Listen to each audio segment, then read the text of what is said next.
روشنی بلندیوں کا راستہ ہے یہ، جہالتوں کی ظلمتیں مٹائیں گے یہ عزم ہے، علم نور ہے، علم نور ہے۔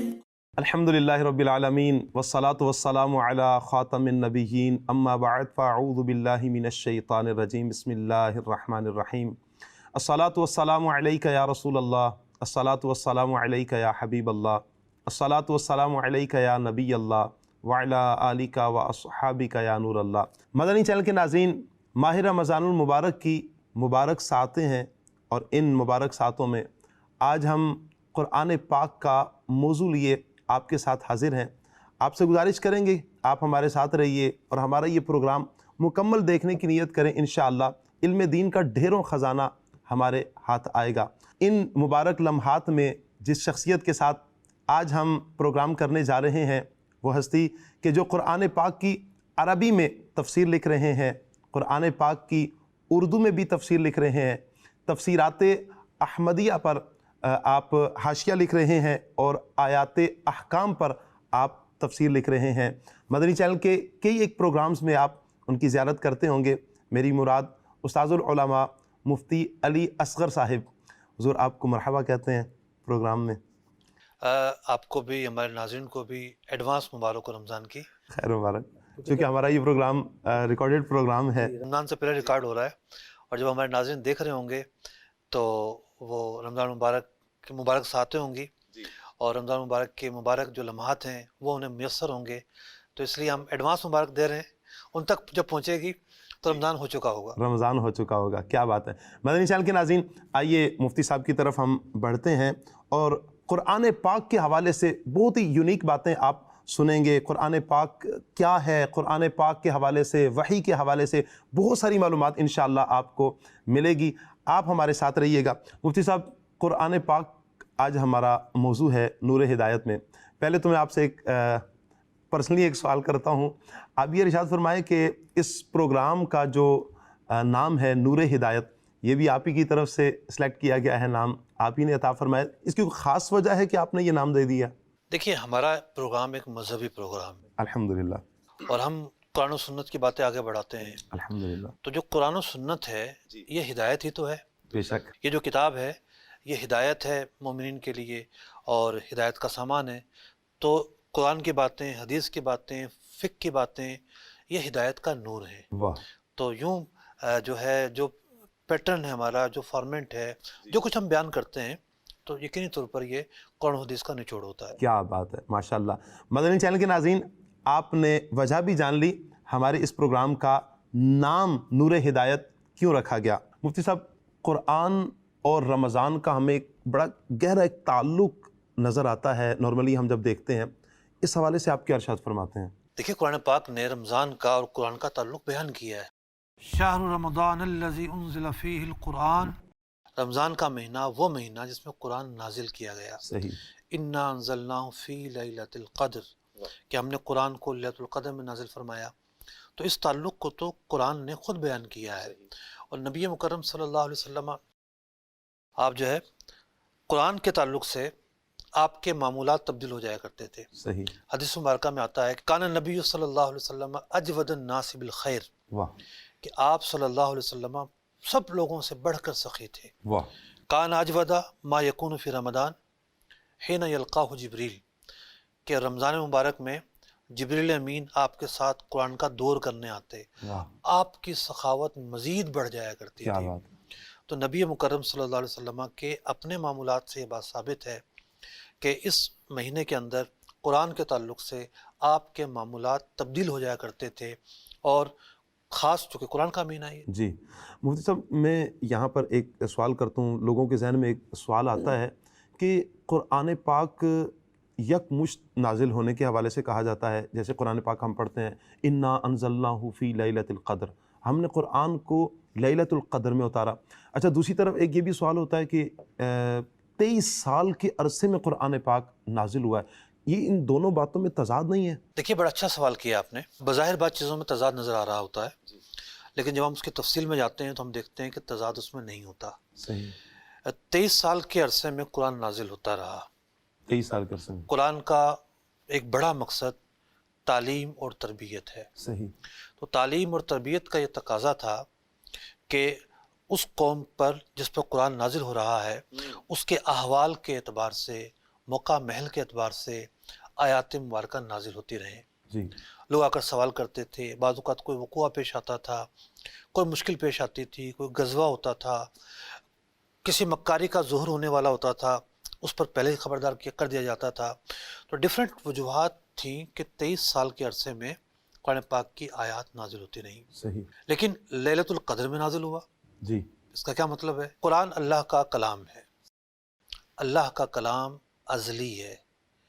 ایسا نہیں ہے کہ اللہ نے اسی موقع پر خطاب کیا ہے جس موقع پر وہ واقعہ پیش آیا.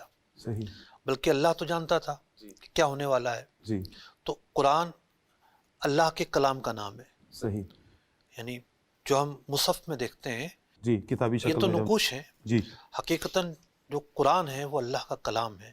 اللہ کا کلام اللہ کی صفت ہے. اللہ کی صفت قدیم ہے، ازلی ہے. صحیح. اب یہ جو قرآن ہے اللہ رب العزت نے سب سے پہلے لوح محفوظ پر اس کلام کو منتقل فرمایا. جی. اور اس کے بعد آسمان دنیا پر جی. لیلۃ القدر کی رات کو اس قرآن کا نزول کیا گیا. اور پھر وہاں سے حضرت جبریل امین حسب موقع آیات لے کر نازل ہوتے رہے. اچھا یہ بھی ایک بڑا لطف ہے جی. کہ ہم دیکھتے ہیں کہ قرآن پاک کی پہلی صورت سورہ فاتحہ، جی. پھر سورہ بقرہ ہے. جی. اب سورہ بقرہ کی کوئی آیت ہے جہاں لکھی ہوئی ہے وہ ضروری نہیں کہ وہ اس کے بعد جو آیت ہے اس سے پہلے نازل ہوئی ہو. عین ممکن ہے کہ وہ آیت اس کے بعد نازل ہوئی اس کے ہو، بعد نظر آئی. جیسا کہ آیت نمبر 281 سورہ بقرہ کی جی. قرآن پاک کی نازل ہونے والی سب سے آخری آیت ہے. اچھا. سب سے آخری آیت ہے. باقاعدہ حدیث پاک موجود ہے جی. کہ اسے آیت مداینہ، یعنی اس کے بعد جو آیت ہے آیت نمبر 282 وہ قرض کے متعلق ہے. آیت مداینہ کہ آیت مداینہ اور آیت ربا کے درمیان رکھا جائے. صحیح. تو بعض صورتیں جو ہیں ہمیں مصحف میں جس جگہ پر نظر آتی ہیں ضروری نہیں کہ یہ مثال کے طور پر پہلی آیت ہی اقرا بسم ربک الذی خلق ہے، جی. لیکن حالانکہ یہ 30ویں 30ویں پارے میں تو قرآن کے نزول کی ترتیب الگ ہے. جی. اور قرآن جو مصحف میں مرتب ہوا نبی مکرم صلی اللہ علیہ وسلم نے کیا، صحیح. نمازوں میں پڑھا جاتا تھا. تو پیارے آقا علیہ السلام نے خود اپنی حیات طیبہ ہی میں فرما دیا تھا کہ کون سی آیت کس جگہ پر ہے، کون سی صورت کس نمبر پر آئے گی. تو قرآن پاک کے نازل ہونے کے تعلق سے صرف یہی نہیں کہ ایک بارگی میں نازل ہوا یا 23 سال میں نازل ہوا، نزول کے اعتبار سے اور بھی کئی چیزیں ہیں جن کا جاننا ہمارے لیے ضروری ہے. کیا بات ہے. اچھا مفتی صاحب، کیا قرآن کے مختلف لہجے بھی ہیں یا بس ایک ہی لہجہ ہے جو ہمارے یہاں جیسے ہم دیکھتے ہیں، سنتے ہیں، پڑھتے ہیں؟ دیکھیے لہجے کے حوالے سے دو بحثیں ہیں. جی. ایک تو قرأت سبا ہے جی. اور ایک بحث یہ ہے کہ قرآن جب نازل ہوا تو مختلف قبائل تھے. مثال کے طور پر طائف میں رہنے والے لوگوں کا الگ لہجہ تھا. صحیح. تو مدینہ منورہ میں رہنے والے لوگوں کا الگ لہجہ تھا. تو پھر قریش قبیلے کا الگ لہجہ ہے، فلاں قبیلے کا الگ لہجہ ہے. ٹھیک ہے. اور پھر جب اسلام جو پھیلنا شروع ہوا اور آگے جو فتوحات ہوئی حجاز سے باہر جب نکلتا ہے اسلام، جی. فتوحات ہوتی ہیں تو ان لوگوں کے لہجے الگ تھے. صحیح. تو حضرت عثمان غنی رضی اللہ تعالیٰ عنہ نے کیا کیا؟ آپ نے یہی کیا کہ قرآن کو جو قریش کا لہجہ تھا جی. اس کے تعلق سے سارے لہجے ختم کر کے قرآن کی تدوین فرمائی. واہ. یعنی اسی لہجے پر رہے گا کہ بعض حروف کا بھی بعض اوقات فرق تھا کہ ایک حروف کو حرف ایک ہی ہے جی. لیکن اس کے لکھنے کا سٹائل چینج ہو جاتا ہے، اس کے بولنے کا انداز چینج ہو جاتا ہے. آج بھی آپ دیکھیں جی. ہم جاتے ہیں مکہ مکرمہ میں، طواف ہو رہا ہوتا ہے، جی. جو مصری لوگ آتے ہیں وہ دعا کر رہے ہوتے ہیں اللہم ربنا آتینا فی الدنیا، پھر کہتے ہیں ادخلنا فی الجنہ. جی. گاف پڑھتے ہیں. جیم کو گاف پڑھتے ہیں جی. کہ ہمیں جنت میں داخل فرما. جی. اب قرآن تو ہے نہیں، دعا ہے، جی. تو وہ دعا اپنے لہجے میں پڑھتے ہیں. صحیح. آج بھی جو اہل یمن ہے جی. وہ قاف 2 نقطے والا جی. اس کو گاف پڑھتے ہیں. گاف پڑھتے ہیں. قال رسول اللہ صلی اللہ علیہ وسلم. تو لہجوں کا فرق تو آج بھی موجود ہے. صحیح. تو ایک ہی لہجے پر جو نا وہ لاک کر دیا گیا کہ بھئی کیونکہ عجم میں بھی جانا ہے، عجمی کس طرح پہچانیں گے، اس قبیلے کو فالو کریں یا اس قبیلے کو فالو کریں. تو حضرت عثمان غنی رضی اللہ عنہ نے جو کام کیا وہ تھا لہجوں کے اعتبار سے ایک ہی لہجے پر، اس لیے ہم کہتے ہیں مصحف عثمانی، یعنی اس میں اس کا رسم الخط، اس کے لہجے، اس کی قرات کا ایک ہی انداز ہے۔ ماشاءاللہ مدنی چینل کے ناظرین، مفتی صاحب نے بڑے احسن انداز میں ہماری رہنمائی فرمائی ہے قرآن کے لہجوں کے حوالے سے۔ مفتی صاحب، ایک اور اعتبار سے میں آپ سے رہنمائی چاہوں گا کہ قرآن کو الہامی کتاب کہا جاتا ہے، اسے کیوں الہامی کتاب کہا جاتا ہے؟ صرف قرآن کو الہامی کتاب نہیں کہا جاتا، اور بھی کچھ کتابیں، توریت ہے، زبور ہے، انجیل ہے، ان کو انہیں بھی بھی الہامی کتاب کہا جاتا ہے۔ صحیح۔ الہامی کا مطلب یہ ہے کہ یہ کسی بندے نے نہیں لکھی، اللہ کی طرف سے نازل کرتا ہے۔ صحیح۔ اصل میں الہام، وحی، یہ مختلف الفاظ ہیں۔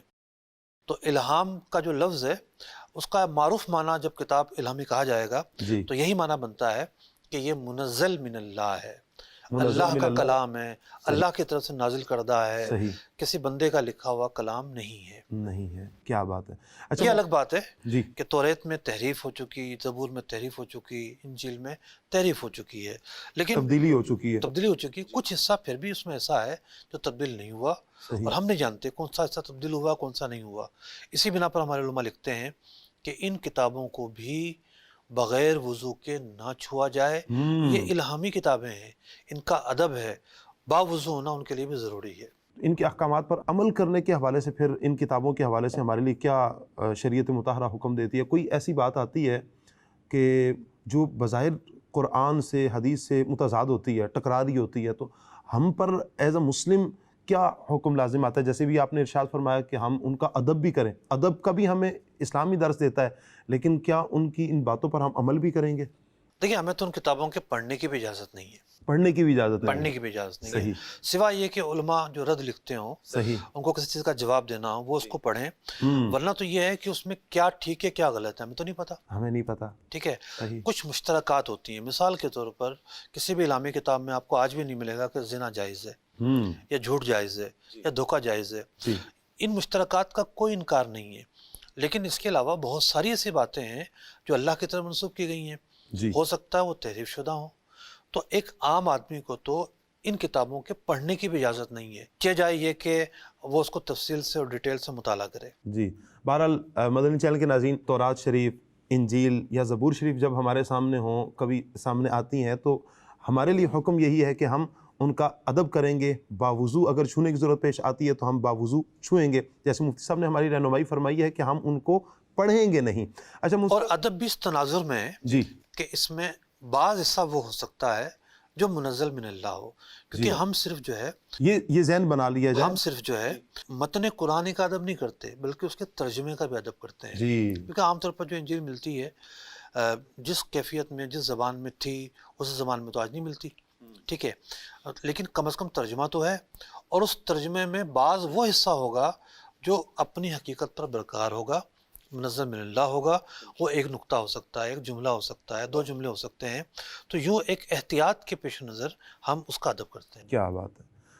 اچھا مفتی صاحب، ماہ رمضان المبارک کی پیاری پیاری ساعتیں، ان میں اکثر کہا جاتا ہے کہ آپ تفسیر کے ساتھ قرآن پاک پڑھیں، آخر یہ تفسیر کیا ہے؟ تفسیر دیکھیں وضاحت کو کہتے ہیں۔ وضاحت کو، جی، مثال کے طور پر قرآن پاک کی آپ کوئی بھی آیت لے لیں، جی، ٹھیک ہے، سب سے پہلا مرحلہ ہوتا ہے اس آیت کا لفظی ترجمہ کیا ہے۔ لفظی ترجمہ، اب لفظی ترجمہ جو ہے، ایک لفظ کا ترجمہ کرنے کے لیے آپ کو لغت دیکھنی پڑتی ہے، جی، آپ کو یہ دیکھنا پڑتا ہے کہ یہ ایک لفظ قرآن نے کیا ایک ہی معنی میں استعمال کیا ہے۔ میں پچھلے دنوں پڑھ رہا تھا، امام ابن جوزی کی کتاب ہے وجوہ والنظائر، صحیح، تو حبل کے تعلق سے انہوں نے بحث کی کہ لفظ حبل قرآن میں 4 معنی میں آیا ہے، صحیح، ایک رسی کے معنی میں، ایک شیرک کے معنی میں، من حبل الورید، من حبل الورید، وہاں رسی کا معنی نہیں ہوگا، صحیح، ایک قرآن کے معنی میں، وَاعْتَصِمُوا بِحَبْلِ اللَّهِ جَمِيعًا، جی، تو یہاں حبل سے مراد قرآن ہے، جی، یہاں رسی کا معنی نہیں ہے، صحیح، مراد قرآن ہی ہے، تو وہاں شیرک مراد ہے، ٹھیک ہے، کہیں جو ہے نا کوئی اور معنی مراد ہے، 4 معنی میں خود قرآن میں استعمال ہوا ہے۔ جی، لغت بھی ایک سمندر ہے، بعض لوگوں کی عادت پتہ کیا ہے، جی، میں نے ایک تفسیر پڑھی، جی، میں اس کا حوالہ یوں دے رہا ہوں کہ ایک کاؤنٹر کے لیے میں نے ایک تفسیر پڑھی، ٹھیک ہے. میں ایک بڑے تحقیقی کتاب لکھ رہا تھا سود کے اوپر، صحیح. اور اس کے اندر اس کے مقدمہ 200 صفحات کا ہے، ماشاءاللہ. اور اس میں ایک چیپٹر ہے آیات ربا کی تفسیر. صحیح. تو ایک صاحب نے آج جو حالات ہیں جی. اس آیت کا پورا پس منظر آج کے حالات میں بیان کیا ہوا تھا، اور اس سے وہ دھوکہ کھا گئے، غلط مسئلہ لکھ گئے. اوہو. جو سود نہیں تھا اس کو سود ثابت کر دیا. اوہو. تو اس آیت کا معنی کیا ہے؟ جس دور میں قرآن نازل ہوا اس دور میں اس کا معنی کیا مراد لیا جاتا تھا. جی. ایسا نہیں ہے کہ لغتیں جو ہے وہ اس وقت موجود نہیں تھیں. آپ دیکھ لیں سوا معلقات ایک عرصہ دراز تک مدارس میں پڑھائی جاتی رہی ہے. بالکل. اس کا ایک مقصد کیا تھا؟ ایک مقصد یعنی 7 شعراء کی شاعری، جی.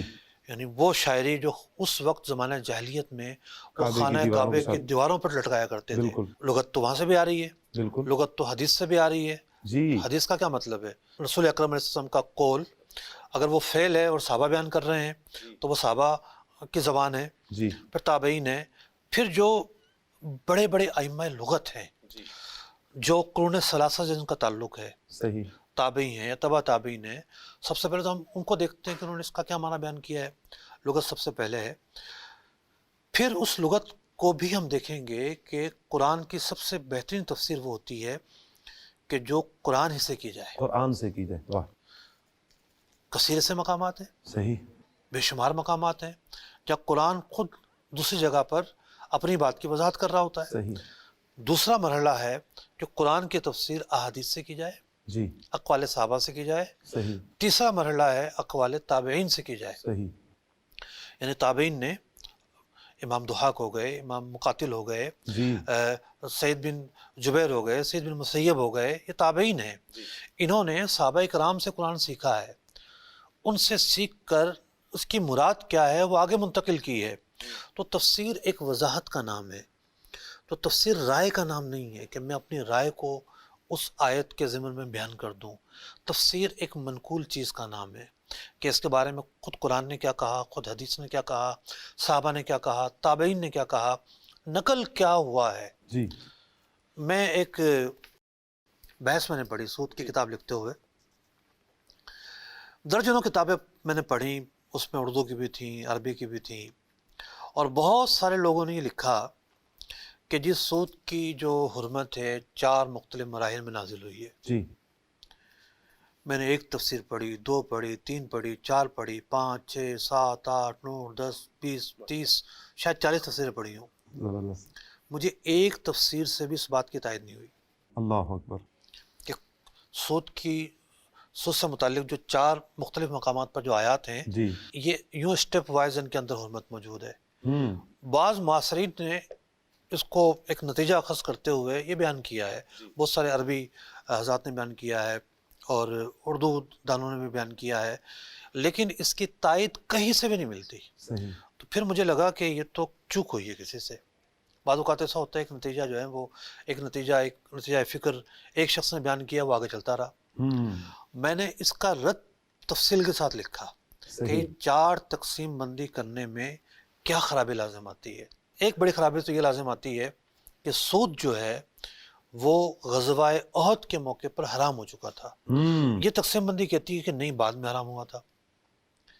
تو چونکہ مجھے منقول نہیں ملا، صحیح. میں منقول کا سب سے پہلے پابند ہوں، بالکل. میں رائے کا پابند نہیں ہوں، منقول کا. مجھے منقول نہیں ملا. جی. تو میں نے جب اس کی تحقیق کی، ریسرچ کی، اور پھر جو مجھے منقول ملا، جی. باقاعدہ حدیث پاک ملی کہ ایک شخص جو ہے وہ غزوہ احد کے لیے نکلتا ہے، مسلمان نہیں تھا، جی.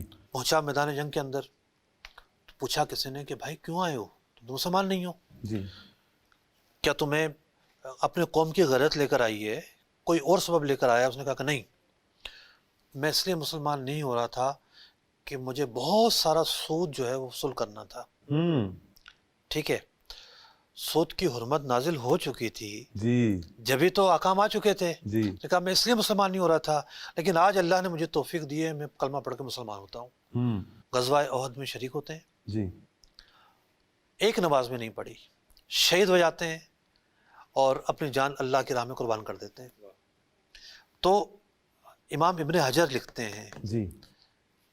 کہ یہ حدیث بتا رہی ہے. فرمایا امام ابن حجر نے، میں بڑا حیران تھا جی کہ سورہ آل عمران میں جہاں غزوہ احد کا تذکرہ چل رہا ہے، وہ اچانک سے سود کی آیت کیوں آ گئی؟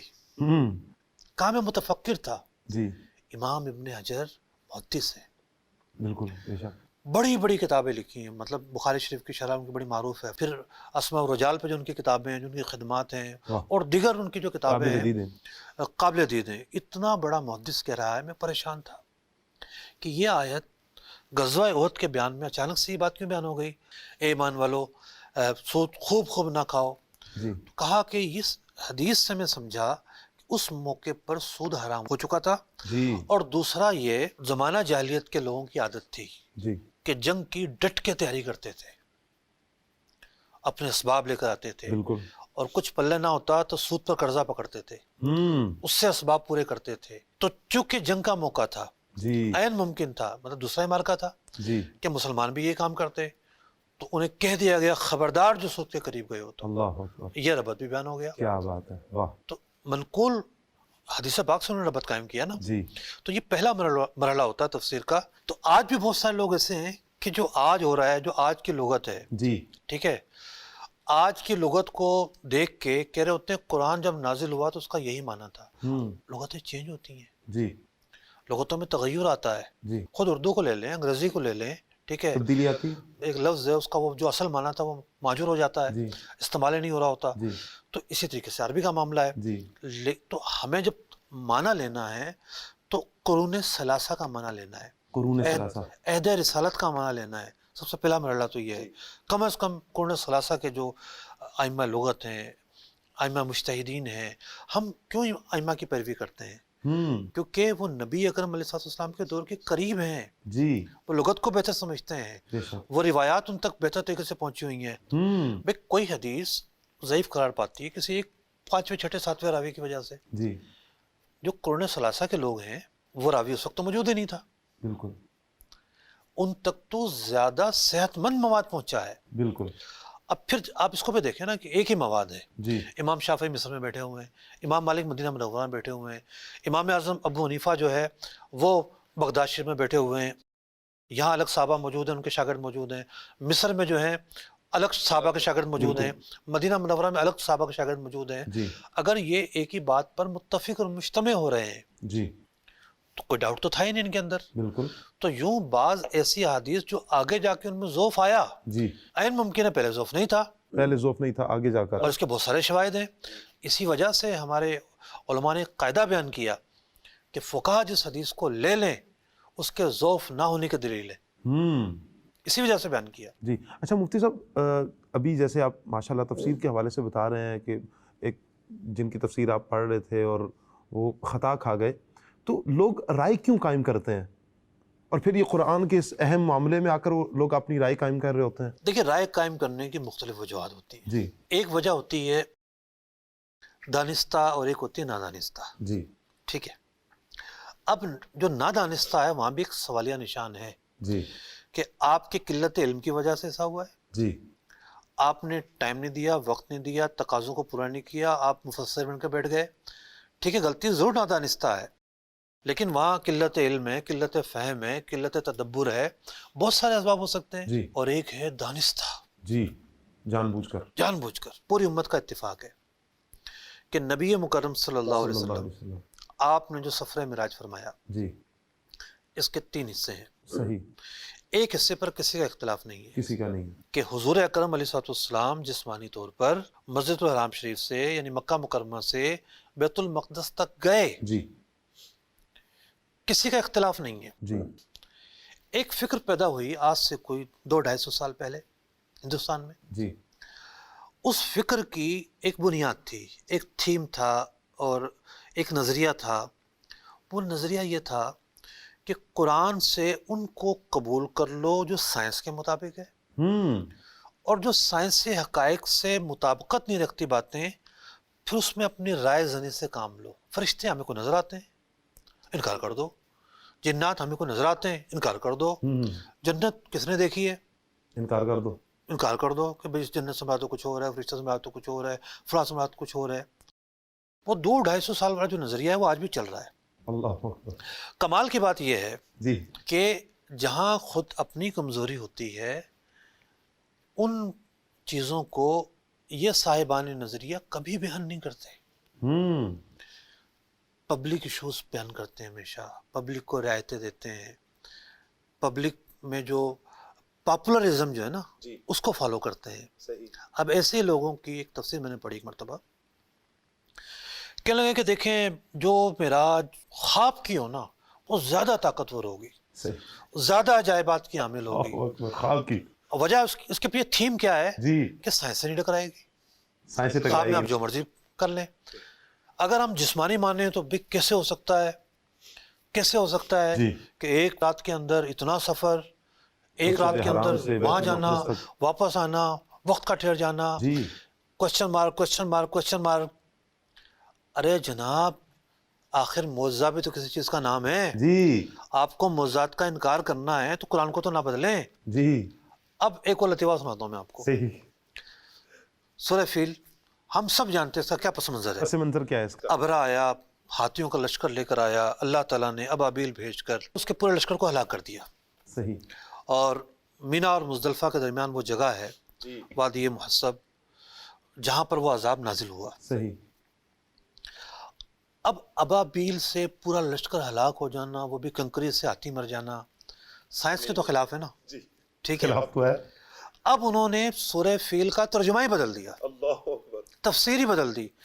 کہنے لگے اصل میں تو وہ ابابیل آندھی کو بھی بولتے ہیں عربی میں، اور وہ اصل میں یوں تھا کہ وہ حج کا موقع تھا، اور وہ کیا ہوا کہ جب وہ آیا تو لوگ تیش میں آ گئے، پھر آندھی چلی اور لوگوں نے پتھر مارے اٹھا اٹھا کے، لوگ تیش میں آ گئے، تو یوں آندھی اور پتھر دونوں ایک ساتھ جمع ہوئے، تباہی تو یہاں سے آئی. یہ تفسیر کی گئی. حالانکہ وہ یہ بھول گئے کہ وہاں لفظ ابابیل سے پہلے بھی ایک لفظ لکھا ہوا ہے، جی طیرن ابابیل. طیرن ابابیل. ابابیل کو متعین کیا طیرن نے کہ اللہ تعالیٰ نے ایک پرندہ بھیجا. طیرن پرندے کو کہتے ہیں جس کو ابابیل کہتے ہیں، اس پرندے کا نام ابابیل تھا. جی. اب آپ یہ دیکھیں، آپ حیران نہیں ہو رہے ہوں گے ایسی تفسیر بھی کوئی کر سکتا ہے؟ کر رہے ہیں، کر رہے ہیں. آج بھی ٹی وی پہ بیٹھتے ہیں، جی آج بھی جناب ایسے مفکرانہ انداز میں باتوں کو بیان کرتے ہیں، لیکن وہ ایک تھیم کو لوگوں کے جذبات کے ساتھ نہیں کھیلا جاتا. نہیں نہیں، جذبات سے نہیں کھیل رہے، جی جذبات سے نہیں کھیل رہے، وہ لوگوں کو اپنی رائے کا تابع بنا رہے ہیں، اور ان موضوعات کو کبھی بھی ڈسکس نہیں کریں گے جی کہ بھئی آپ کی تفسیر کی بنیاد کیا ہے. جی رائے سائنس کی مخالفت نہ ہو جائے. قرآن تو الہامی کتاب ہے، جی وہی پر مشتمل ہے. آپ تو موضوعات کا انکار کر رہے ہیں، اور آپ نے تو قرآن کو بدل دیا ہے، قرآن کی معنی کو بدل دیا ہے، قرآن کے پس منظر کو بدل دیا ہے. اتنا بڑا ظلم، جی اتنی بڑی تحریف. اب آپ اندازہ لگائیے، آپ نے پوچھا تھا رائے زنی سے لوگ کیوں کام لیتے ہیں، جی تو اس کے پیچھے تھیوریز ہوتی ہیں، اس کے پیچھے نظریات ہوتے ہیں، تو یہ دانستہ معاملات ہیں. اچھا مفتی صاحب، کیا رائے کسی کو قائم کرنے کی بھی اجازت ہے؟ دیکھیے نتیجے اور استدلال میں تو رائے قائم ہوتی ہے. جی ٹھیک ہے، ایک معنی مفہوم ہے، قرآن پاک نے بیان کر دیا، ٹھیک ہے. اب اس سے دو تین احتمال اس کے اندر ہے، مثال کے طور پر، ٹھیک ہے. اب اس دو تین احتمال کے اندر مثال کے طور پر وَلَا تَعَاوَنُوا عَلَى الْإِثْمِ وَالْعُدْوَانِ کہ گناہ کے کام پر تعاون نہ کرو، مدد نہیں کرو. ایک جنرل فارمولہ ہے. جی بھی آپ اس کے اندر یہ کام بھی داخل ہے، یہ کام بھی داخل ہے، یہ کام بھی داخل ہے. اب ہم دیکھیں گے گناہ کا جو بھی کام ہوگا اس کو اس نہیں کہ اس ممانعت کے اندر داخل کرتے رہیں گے. جی ایک رائے یہ ہے، لیکن اس کی بنیاد استدلال ہے. جی اس کی بنیاد جو اصول قرآن نے بیان کیا اس اصول کو لے کر چیزوں کو اس کے اندر داخل کرنا ہے. تو یوں بعض مواقع پر ایک آیت کے دو تین معنی بیان ہو رہے ہوتے ہیں، عمومی پس منظر بیان ہو رہا ہوتا ہے، تو وہاں استدلال کے اعتبار سے رائے قائم ہوتی ہے. ایک ہوتی ہے آیت کا وہ معنی کہ جو خود قرآن کے خلاف ہو، خود احادیث کے خلاف ہو، اجماع امت کے خلاف ہو، یا جمہور کے خلاف ہو. ائمہ اربعہ نے جو معنی مفہوم بیان کیا، اہل جمہور نے جو معنی مفہوم بیان کیا، اس کے خلاف ہو، تو ایسی رائے کا کیسے اعتبار کیا جا سکتا ہے؟ مفتی صاحب، رائے کے حوالے سے ہماری بات چل رہی ہے. ایک اور میں آپ سے سوال کروں گا. قرآن پاک کی ایک آیت مبارکہ ہے اطیعوا اللہ و اطیعوا الرسول، اللہ کا کہا مانو اور رسول کا کہا مانو. اچھا یہاں پر ایک نظریہ یوں بھی پیش کیا جاتا ہے، یا یوں بھی رائے قائم کی جاتی ہے یا کی گئی ہے رائے ایسی قائم کہ رسول کہا گیا ہے یہاں پر کوئی بھی آ سکتا ہے۔ اس رسول میں صدیق اکبر رضی اللہ تعالیٰ عنہ بھی شامل ہیں، حضرت عمر ہیں، یعنی جس کا جو زمانہ آتا رہا یہاں تک کہ قیامت تک آنے والے وہ اس رسول کے اس لفظ میں داخل ہوں گے جو دین کی تبلیغ کر رہے ہیں، دین کا کام کر رہے ہیں۔ تو کیا اس طرح کی رائے ہم لے سکتے ہیں؟ اور یہ رائے جو لی گئی ہے یہ نری رائے ہے، نیری رائے گمراہ ہے، کن رائے ہے، اللہ اکبر، جہنم میں لے جانے والی رائے ہے۔ اللہ اللہ اللہ، یہ وہ رائے ہے جو خود قرآن کے خلاف ہے، یہ وہ رائے ہے جو اجماع امت کے خلاف ہے۔ رسول سے مراد یہاں پر نبی مکرم صلی اللہ صلی اللہ علیہ علیہ وسلم وسلم، صاحب شریعت ہے، ٹھیک ہے؟ جی اللہ نے آپ پر شریعت نازل کی ہے، بے شک، ٹھیک ہے؟ حضور کا کہا اللہ ہی کا کہا ہے، بے شک، تو اس لیے فرمایا گیا کہ اللہ کی اطاعت کرو، رسول کی اطاعت کرو۔ یعنی رسول جو کچھ بتاتے ہیں وہ اللہ کے کہے سے بتاتے ہیں۔ بے شک، وما ينطق عن الهوى ان هو الا وحی یوحى، کہ رسول جو بھی فرماتے ہیں ان پر وہی نازل ہوتی ہے، وہی کو آگے منتقل کرتے ہیں۔ جی تو لفظ رسول سے کیا مراد ہے؟ جی لفظ رسول سے مراد نبی مکرم صلی اللہ علیہ وسلم ہیں، ورنہ تو وہ جو ختم نبوت کے ڈاکو ہیں جی، ان کا کیا ہوگا؟ جو کہتے ہیں اصل میں حضور خاتم النبیین تو ہم بھی مانتے ہیں، ایک آپ کے پاس مہر ہے، جاہلانہ مانا، گمراہ کن مانا، کفریہ مانا۔ جی امام غزالی نے لکھا کہ خاتم النبیین کے معنی میں دوسرا احتمال پیش کرنا یہ کفر ہے۔ اللہ اکبر، کہتے ہیں آپ کے پاس تو ایک مہر ہے جو آپ بعد میں آنے والوں پر لگاتے ہیں۔ استغفر اللہ، دیکھیں یہ بھی ایک تعویل ہے، تعویل ہے، رائے ہے یہ بھی ایک، بالکل لیکن یہ وہ رائے ہے جو کفریہ رائے ہے، کفری رائے ہے، جو نبوت کا دروازہ کھول دیتی ہے، اسلام کی دیواریں گرا دیتی ہے، پوری عمارت کو تہس نہس کرنے کا پیغام دیتی ہے۔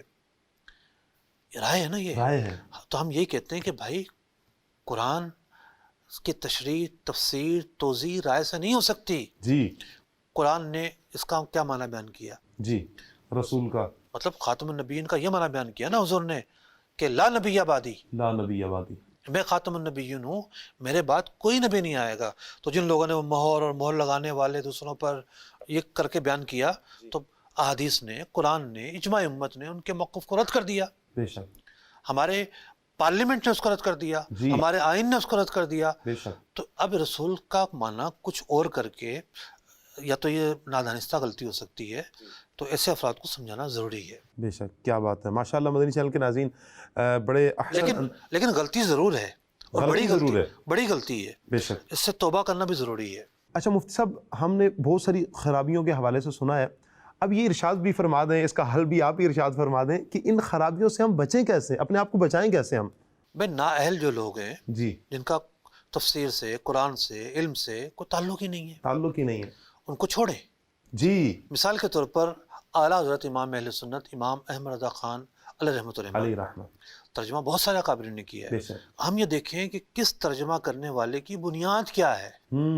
آپ کنز الایمان کو لے لیں، جی تفسیر جلالین کو کھول لیں۔ جی، تفسیر جلالین حقیقت میں عربی ٹو عربی ترجمہ ہے، واہ، ایک مختصر سا ترجمہ ہے، جی تفسیر نہیں ہے یہ۔ جی، ملاتے چلے جائیں، آپ تفسیر نصفی کو اٹھا لیں، کنز الایمان کو کھول لیں، تفسیر خازن کو اٹھا لیں، کنز الایمان کو کھول لیں، جی تفسیر بغوی کو اٹھا لیں، کنز الایمان کو کھول لیں، جی، تفسیر خازن کو اٹھا لیں، کنز الایمان کو کھول لیں، تو وہاں جو احادیث جو قرآن کی روشنی میں معنی بیان ہو رہے ہیں جی، وہی آپ کو کنز الایمان میں ملیں گے۔ واہ، تو بات یہ ہے کہ آپ کس کو پڑھیں اور کس کو نہ پڑھیں، جی، یہ بڑی اہم چیز ہے۔ اہم بات ہے، مسکراتا چہرہ، بھولا بھالا چہرہ، یا کسی کی شعلہ بیانی، یا کسی کی بہت زیادہ کتابیں ہونا، جی یا کسی کا لمبا چوڑا نام ہونا، جی، تو یہ کوئی ایسے فیکٹر نہیں ہے جی، کہ جن کی وجہ سے ہم قرآن پر سمجھوتا کر لیں۔ ایسا نہیں ہے، قرآن کو سیکھنا بنیاد ہے، کا مسئلہ نا، سیکھنا ہے، امانت داروں سے سیکھنا ہے۔ جی، مطلب جو لوگ امت سے ملے ہوئے ہیں، جی، جمہور سے ملے ہوئے ہیں، سینہ بسینہ اکابر سے ملے ہوئے ہیں، جی، ان سے ہم نے قرآن سیکھنا ہے، واہ، ان کا ہم نے ترجمہ پڑھنا ہے، ان کی ہم نے تفسیر پڑھنی ہے۔ کیا بات ہے۔ اچھا مفتی صاحب، ماشاءاللہ اس حوالے سے تو آپ نے کافی رہنمائی فرما دی، تفسیر کے حوالے سے بھی، وحی کے حوالے سے میں آپ سے سوال کرنا چاہتا ہوں، وحی کسے کہتے ہیں؟ دیکھیے وہی اللہ کے کلام کو کہتے ہیں۔ اللہ کا کلام، اللہ کا جو کلام ہے اس کی کئی صورتیں ہیں، 3 صورتیں علماء نے بیان کی ہیں، پھر اس کے نوعیتیں اور بھی بہت ساری ہیں، لیکن بنیادی یہ 3 صورتیں ہیں۔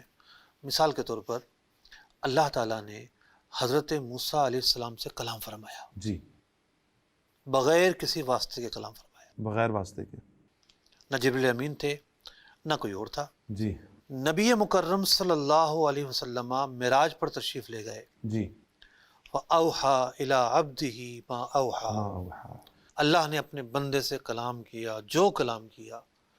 واہ، ابہام جو ہے تجسس پیدا کرتا ہے۔ جی ایک بیان جاری ہوتا ہے، فلاں صدر فلاں سے ملا، ایک جملہ جاری ہوتا ہے، جی باہم دلچسپی کے امور پر تبادلہ خیال کیا گیا۔ جی، جہاں ڈیٹیل نہیں بتانی ہوتی وہاں یہ جملے بیان ہوتے ہیں نا، تو ہم بلا تشبیہ سمجھنے کے لیے فَأَوْحَى إِلَىٰ عَبْدِهِ مَا أَوْحَى، اللہ نے کلام کیا اپنے بندے سے جو کلام کیا۔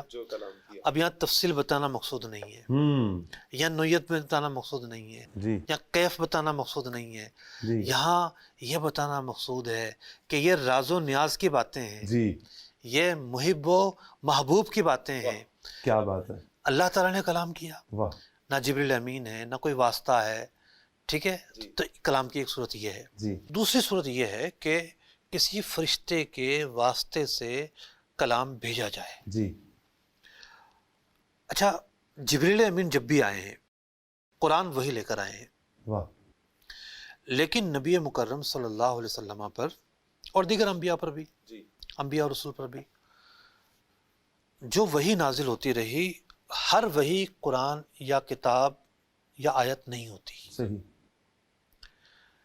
بہت ساری وحیاں نازل ہوئی ہیں۔ حضرت اسرائیل علیہ السلام بھی وحی لے کر نازل ہوتے رہے نبی مکرم صلی اللہ علیہ وسلم پر، لیکن قرآن پاک صرف اور صرف حضرت جبریل امین کے واسطے سے ہی آیا ہے۔ جی، اچھا، اور ان کے واسطے کے بغیر بھی آیا ہے، جی، مطلب سورہ بقرہ کی جو آخری 2 آیات ہیں، یہ شب معراج بغیر کسی واسطے کے عطا کی گئی، تحفہ آپ کو عطا کیا گیا، جی، لیکن اس کا پھر اعادہ بھی ہوا، جی، جبریل امین کے واسطے سے بھی یہ نازل ہوئی۔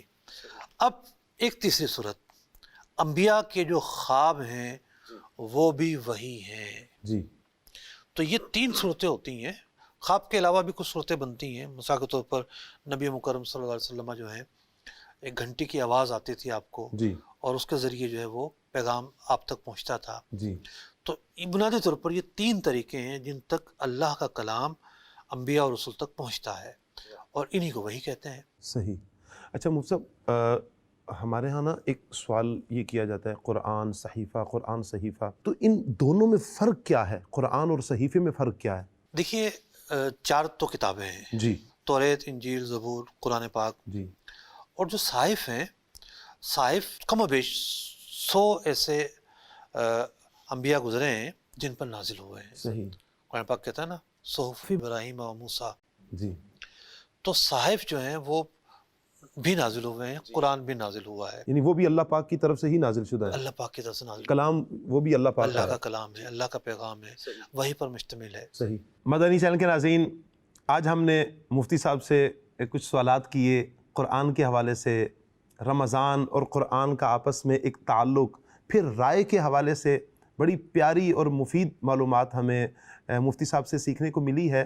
اللہ پاک سے دعا ہے اللہ پاک ہمیں وہی تفسیر پڑھنے کی توفیق عطا فرمائے اور اسی کو فالو کرنے کی توفیق عطا فرمائے جو قرون ثلاثہ سے، صحابہ سے، اجماع امت سے جو چلتی آ رہی ہے، اور جو علماء، جو مفسرین اسی تفسیر کو لیے آگے بڑھے اور ہم تک پہنچائی۔ اللہ پاک ہمیں اسی تفسیر پر عمل کرنے کی توفیق عطا فرمائے اور اسی کو لے کر اپنی زندگی کو سنوارنے کی اللہ پاک توفیق عطا فرمائے۔ قرآن سے ہمارا تعلق مضبوط ہونا چاہیے۔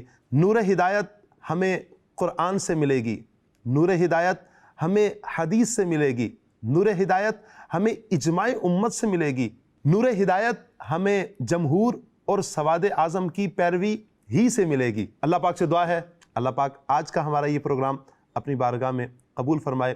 آمین بجاہ خاتم النبیین صلی اللہ علیہ وسلم۔ صلو علی الحبیب صلی اللہ تعالی علی محمد صلی اللہ علیہ وسلم۔ علم روشنی بلندیوں کا راستہ ہے، یہ جہالتوں کی ظلمتیں مٹائیں گے